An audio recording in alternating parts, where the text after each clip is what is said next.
"It was just a mistake," my mother pleaded, as my little girl's scream ripped through the cold Colorado air. Lily's tiny hand was still pinned under the SUV's front tire, her face pale, lips trembling. My niece, Chloe, stood there smirking, and my sister, Samantha, laughed from the driver's seat. "It's just a scratch. Put some cream on it and stop being dramatic," she called, as if my daughter's agony was a joke. My father, Richard, strolled over, shaking his head. "Some kids just overreact to small injuries." But when Dr. Karen Mitchell, the hand surgeon, saw Lily's x-rays, her eyes narrowed. "These aren't just today's injuries," she said. "I'm calling Detective Laura Brooks." That's when Samantha's smirk vanished. "My name is Hannah Miller, and this is the story of how my family's years of cruelty finally caught up with them, and how one terrible day shattered their perfect facade. I never planned on coming back to Colorado. For 3 beautiful years, Lily and I had been building a quiet life in Portland, Oregon. I worked as a medical receptionist at a small clinic, rented a cozy apartment, and spent weekends at the park or painting with Lily at the kitchen table. She was shy but sweet. With big hazel eyes and hair she insisted on braiding herself every morning. We had our routines, our little traditions. We were happy.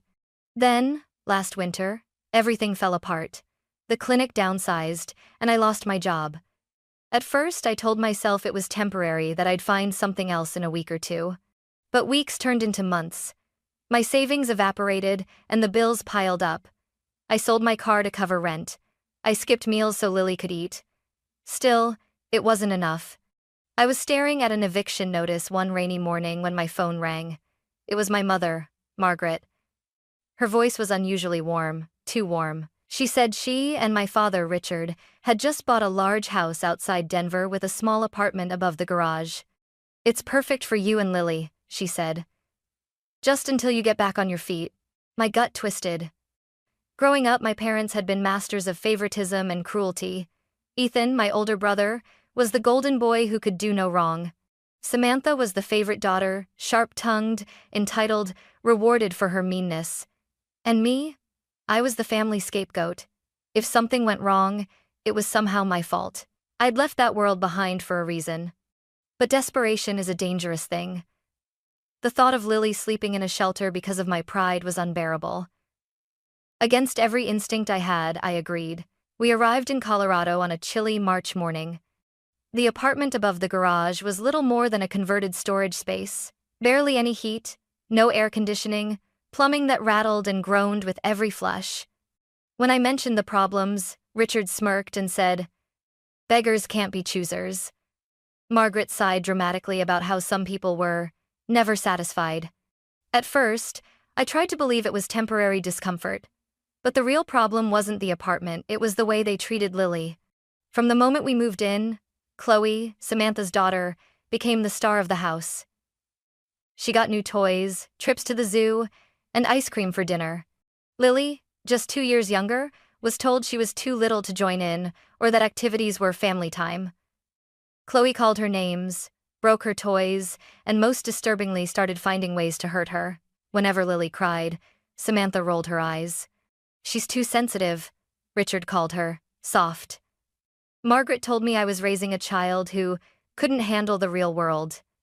And each time I defended my daughter, I was accused of being ungrateful. I should have left then. I should have trusted that gut-deep warning I'd felt the moment my mother called. But I told myself I just needed a few more weeks to save up. To find a job, I told myself Lily could handle it. I was wrong. The problem started almost immediately.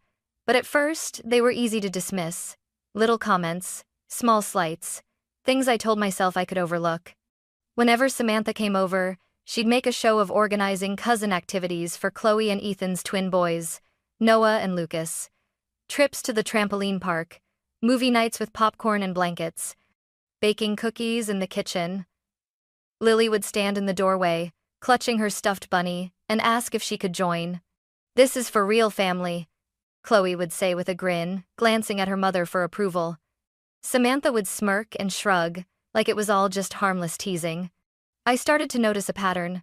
Whenever Lily was allowed to play, Chloe made sure she got hurt. A playful shove that sent Lily tumbling into the coffee table. a sudden yank on her braid that made her cry out. When I confronted Samantha, she laughed. Girls' roughhouse. Lily needs to toughen up. My parents didn't just ignore it, they encouraged it. Margaret would call Chloe strong and spirited. Richard would chuckle and say, better she learns now than later. Then came the accidents that targeted Lily's hands. Chloe slammed her fingers in a door once, claiming she didn't see her there. Another time, I caught Chloe stomping on Lily's hand during a game of King of the Hill in the backyard. Every time I tried to address it, I was met with the same script. She's fine. She's dramatic. You're overreacting. The worst part was how quickly Lily started to believe them. She stopped coming to me when she was hurt, brushing off bruises as no big deal. She'd hide her hands in her sleeves when they were swollen, like she was embarrassed. I began keeping a journal. At first, it was just for my own sanity, a way to remind myself that I wasn't imagining things. But the more I wrote, the more I realized the incidents were piling up. Dates, descriptions, even direct quotes from my family. I started taking photos of Lily's hands when they were bruised or scratched. I didn't know it yet, but that journal would become the most important thing I'd ever own. By the 5th month of living there, Lily had become quieter, more withdrawn. She barely ate at dinner, spoke in a whisper around Samantha, and avoided Chloe entirely. At night, I'd hear her tossing in bed, whimpering in her sleep. When I asked if she was having nightmares, she'd say no, but her eyes told me otherwise. The breaking point came one Saturday in late September. Samantha announced she was taking Chloe and the twins to the new indoor adventure park. Lily stood at the window as they loaded into Samantha's SUV. Why can't I go? She asked. I couldn't tell her the truth that her aunt was cruel, and her grandparents didn't see her as family, so I said, maybe we'll go together another time. Just us. They came back less than an hour later, saying the park was too crowded. I thought maybe this was Lily's chance to be included. She ran to the kitchen, peeking out at the backyard where the kids were setting up cones and jump ropes. Can I play? She asked through the open door. No, Chloe shot back. This is family time. Margaret chuckled from the sink. She knows what she wants, she said of Chloe. Like it was a compliment, Lily slumped onto the porch steps, watching them laugh and run around. And then Samantha had an idea that would change everything. Let's play the driving game, she said. I'll drive through the course and you can run alongside the car. Even from the kitchen, I felt my chest tighten. It was reckless, dangerous. I started toward the door, but Richard caught my arm. Let Samantha handle her own kids, he said. Not everything needs your input. I froze, heart pounding, watching through the glass as Samantha backed the SUV out of the garage, music blaring, kids squealing. Lily stood up slowly, hope flickering in her eyes. I should have gone outside. I should have stopped it right then. But I didn't know the next few minutes would haunt me for the rest of my life. From the kitchen window, I watched Samantha roll the SUV slowly toward the starting line of the makeshift obstacle course. Chloe and the twins bounced with excitement, ready to run alongside the car. Lily took a small step forward, her hands twisting nervously in the hem of her sweater. Can I play too? She asked, her voice barely louder than the hum of the engine.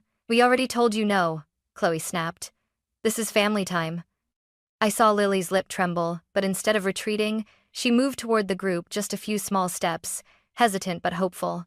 She positioned herself near Chloe, maybe thinking she could slip into the game unnoticed. That's when it happened. Chloe's eyes flicked toward Lily, and a smirk curled at the corner of her mouth.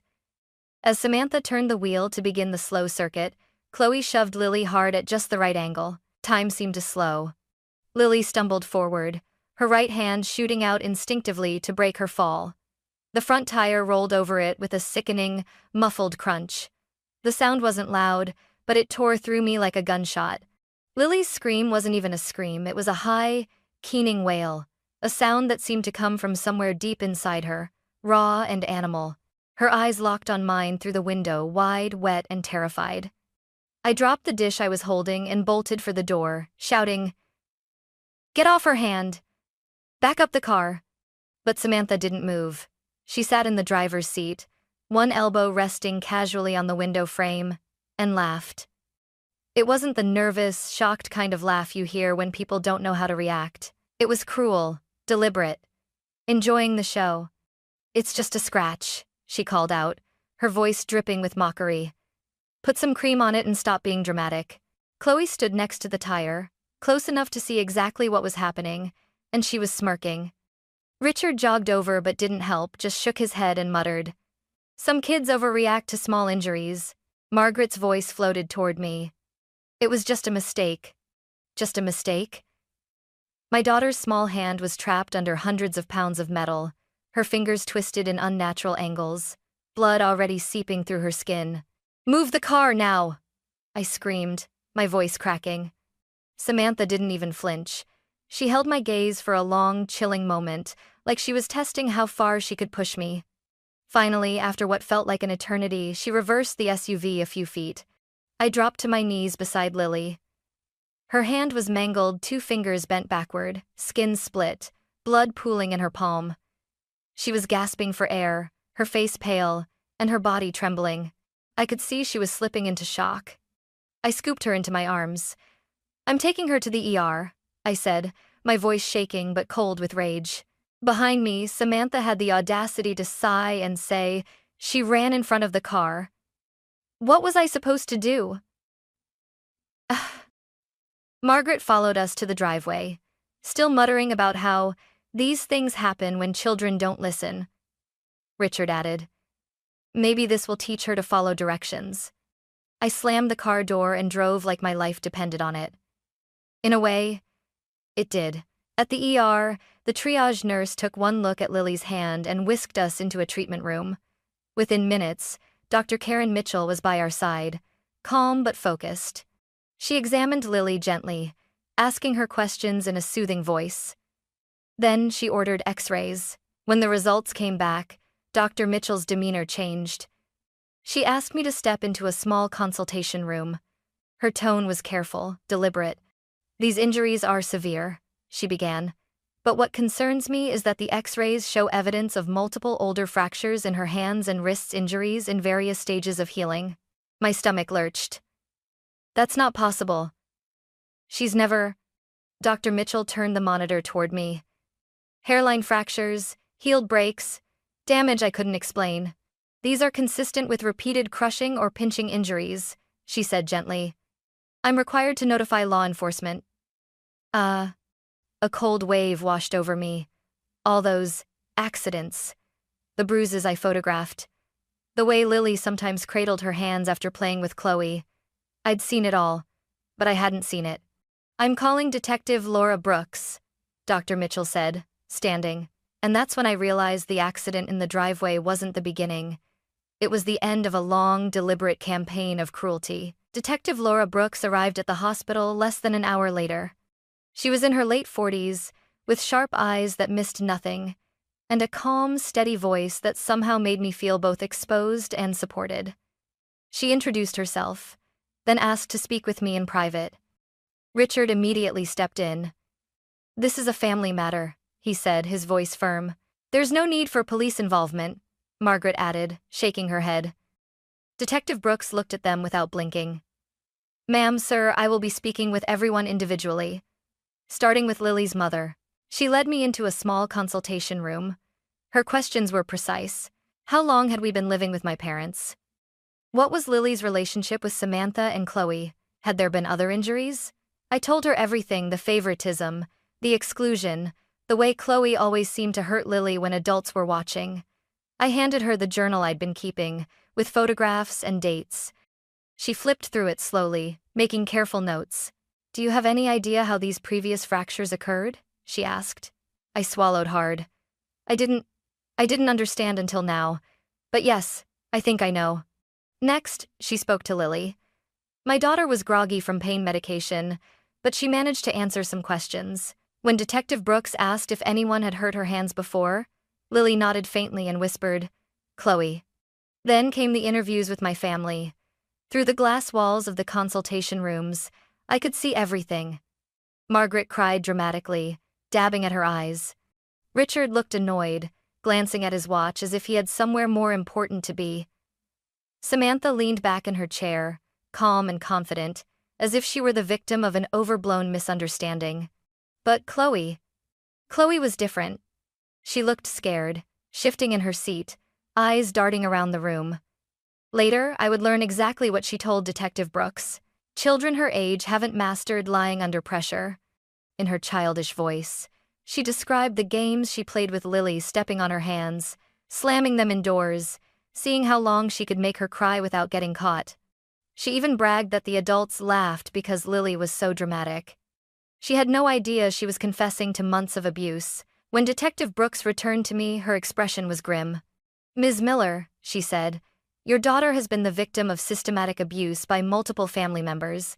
The evidence is overwhelming: the medical records, your documentation, and the child's testimony. I am placing your parents and your sister under arrest for child abuse, neglect, and aggravated assault. Additional charges will follow." I felt like the air had been punched out of me. Part relief, part devastation. The arrests happened right there in the hospital waiting room. Samantha's smirk evaporated when the handcuffs clicked around her wrists. Margaret wailed about misunderstandings. Richard demanded to call his lawyer, his face twisted in disbelief. And Chloe, for the first time since we'd moved in, she didn't look smug. She looked like an 8-year-old who had just realized actions have consequences. Ethan arrived about an hour later, still in his work clothes. When Detective Brooks explained what had happened, his face went pale. "I had no idea," he said quietly, and for the first time in years, I believed him.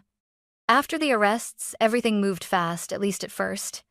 Detective Brooks arranged for Ethan to take Chloe home and for Lily and me to be transferred to Denver Children's Hospital for surgery. Dr. Karen Mitchell met us in the surgical prep room. She explained that Lily's hand had multiple fresh fractures, plus some that hadn't healed properly from earlier injuries. She would need pins and screws to stabilize the bones and months of physical therapy afterward. "Will she regain full use of her hand?" I asked. Dr. Mitchell hesitated. "Most of it, but there may be some permanent stiffness in a few fingers. The important thing is, she's young. She can adapt." Lily's surgery lasted nearly 4 hours. I paced the waiting room the entire time, clutching my journal like a lifeline. Every so often, I'd glance toward the hallway where my parents and Samantha had been led away in handcuffs earlier. The image replayed in my mind like a scene from a film I still couldn't believe I was in.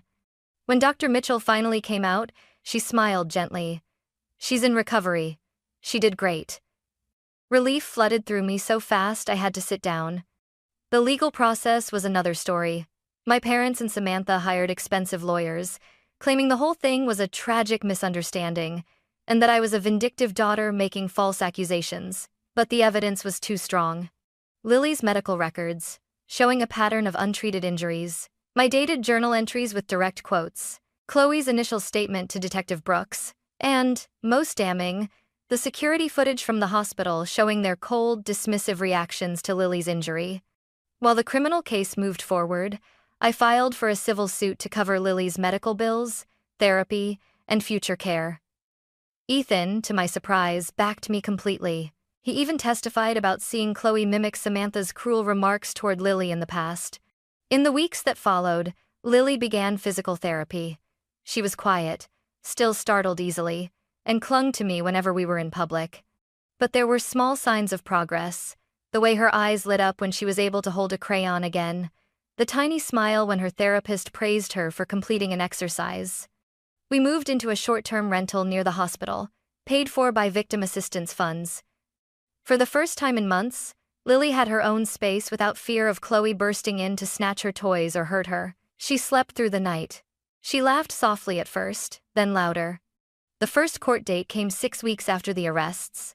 Samantha appeared in a tailored suit, her hair perfectly styled, but her eyes darted nervously around the courtroom. My parents sat stiffly, refusing to look at me. The prosecutor outlined the charges: child abuse and neglect for Richard and Margaret, aggravated assault, child endangerment, and conspiracy for Samantha. When the judge read the list aloud, I felt my knees go weak. Hearing it framed in legal terms stripped away any lingering denial. This wasn't family drama. This was calculated cruelty against a child. By the end of that day, the judge denied bail for Samantha, citing the seriousness of the charges and the clear risk to Lily. My parents were released on strict conditions: no contact with minors, including Lily. Walking out of the courthouse, I held Lily's good hand in mine. She looked up at me and asked, "Are we safe now?" It broke me that she had to ask that at all. But I bent down, kissed her forehead, and said, "Yes, baby, we're safe." I thought I already knew the worst of it. I was wrong. 2 months after the arrests, Detective Brooks called me into her office. She said the prosecutors had new evidence from the search of my parents' house. I braced myself, but nothing could have prepared me for what she showed me. First was a manila folder found in Samantha's old bedroom, now her makeshift office when visiting. Written in black marker on the cover, "Lily's accidents." Inside were photographs. Dozens of them. Lily's small hands swollen and bruised. Lily crying at the kitchen table, struggling to hold a fork. Lily with a crayon slipping from her grasp because her fingers were too stiff to grip it. Each picture was dated. Each one was deliberate. My stomach turned as Detective Brooks explained that these photos had been taken over months, documenting injuries like trophies. Then came the text messages. A group chat between Samantha, Margaret, and Richard. The messages weren't just casual cruelty, they were strategic. Samantha bragged, "Little princess cried for an hour after I accidentally stepped on her hand today. So dramatic, just like her mother." Margaret responded with laughing emojis. "She needs to toughen up. Life's not going to coddle her." Richard chimed in with links to medical articles about injuries that don't show up well on X-rays, and ways to cause pain without leaving obvious marks. I couldn't breathe. They had been planning this, perfecting it, treating my daughter's pain like some twisted science experiment. The prosecutors immediately added conspiracy charges against Samantha, and the evidence strengthened the case against my parents. As part of the trial preparation, the court ordered psychological evaluations. Dr. Reynolds, a forensic psychologist, later sat down with me to explain the results. "My parents," he said, "exhibited strong narcissistic traits. They had created a rigid hierarchy in the family, where one member, the scapegoat, absorbed all the blame, criticism, and cruelty. For years that had been me. But when I moved away and limited contact, they simply transferred the role to Lily." Samantha's evaluation was worse. Dr. Reynolds described traits consistent with sadistic personality disorder, someone who not only enjoys causing pain, but derives a sense of power from it. She wasn't lashing out impulsively. She was orchestrating Lily's suffering for her own gratification. And Chloe? She had been coached. Praise for hurting Lily, rewards for making her cry. Statements like, "If she cries, you win," had turned cruelty into a game in her young mind. Dr. Reynolds' report was blunt. This was not an isolated act of abuse. This was a coordinated, sustained campaign designed to inflict maximum harm while avoiding detection. The adults involved demonstrated no remorse and justified their actions as discipline or family bonding.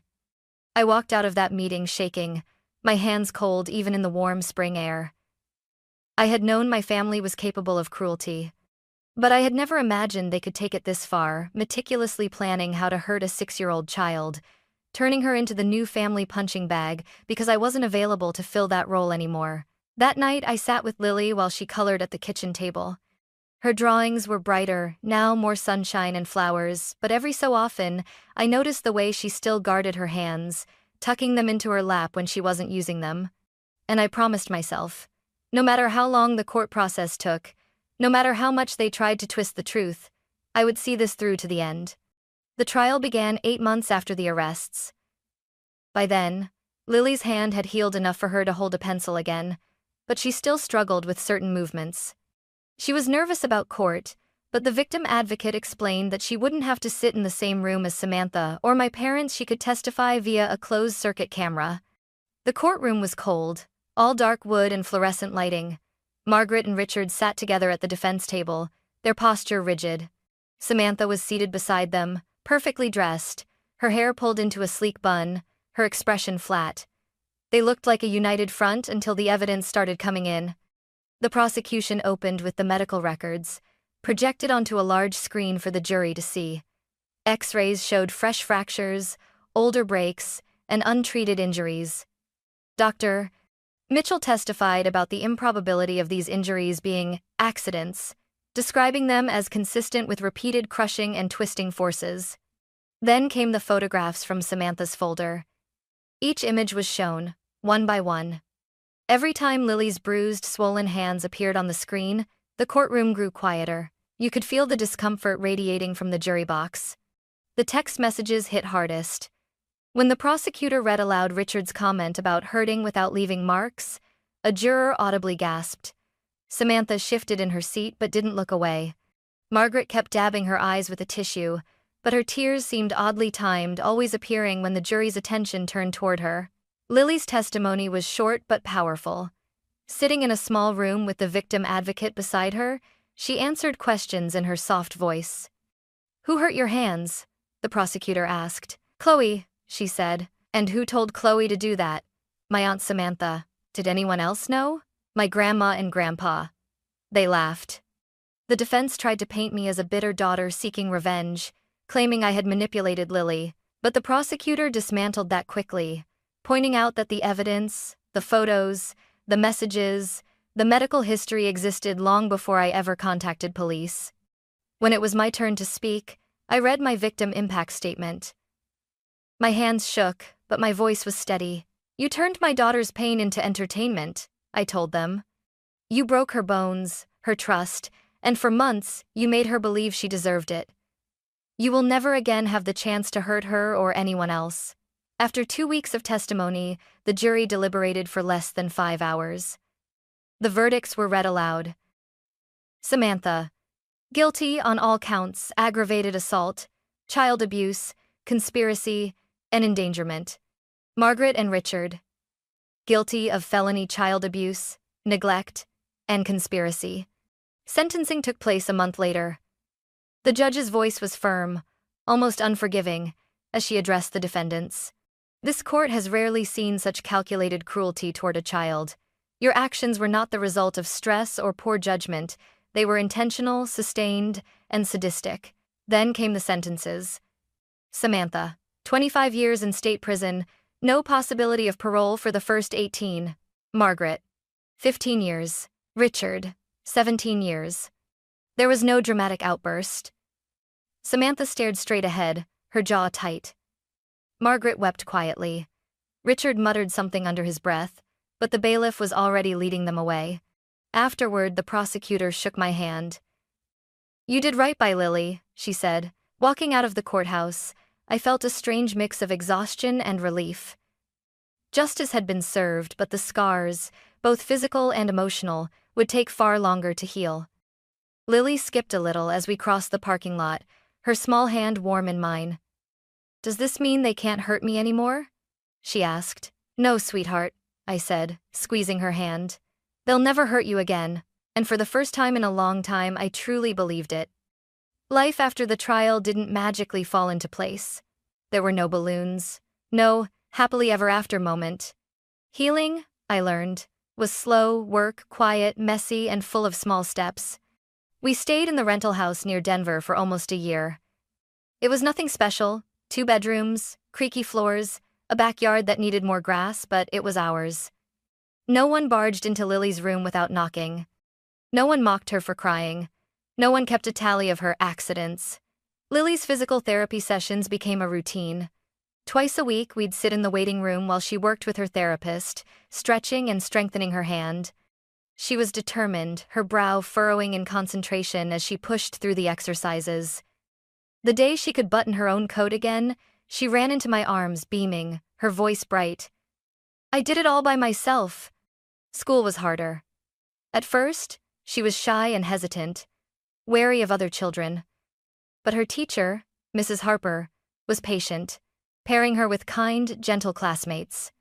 Slowly, Lily began to laugh again, real laughter, not the guarded kind I'd heard in my parents' house. For me, the adjustment was just as complex. I went back to work part-time, but the rest of my energy went into creating a safe, predictable world for Lily.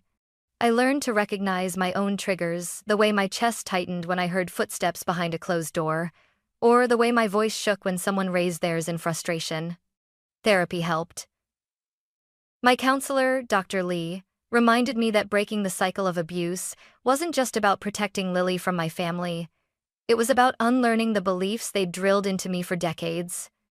That I was weak, that I overreacted, that I didn't deserve better. We didn't talk much about my parents or Samantha, Lily asked once. Do you think they're sorry? I told her the truth. I don't know, but sorry doesn't erase what they did. She nodded, accepting that answer in a way only a child who's lived through too much can. Every few months, I'd get a letter from the Victim Services Office updating me on their incarceration status. The first time I opened one without shaking, I realized how far I'd come. We built new traditions. Saturday pancake breakfasts, Sunday trips to the library, painting our nails wild colors on Friday nights. None of it was expensive or complicated, but each moment was a brick in the safe foundation we were building together. On the one-year anniversary of the trial's end, we visited the botanical gardens. Lily wore a yellow sundress, her hair loose around her shoulders. She ran ahead of me, stopping every few feet to point at a flower or chase a butterfly. I watched her move confident, unafraid, and felt something I hadn't felt in years: peace. As the sun dipped low and the air cooled, Lily slipped her hand into mine. We're okay now, aren't we? She asked. I smiled. Yes, baby. We're more than okay. We walked out of the gardens together, the path stretching ahead of us wide open, full of possibilities. And for the first time, the future didn't scare me. It felt like a gift.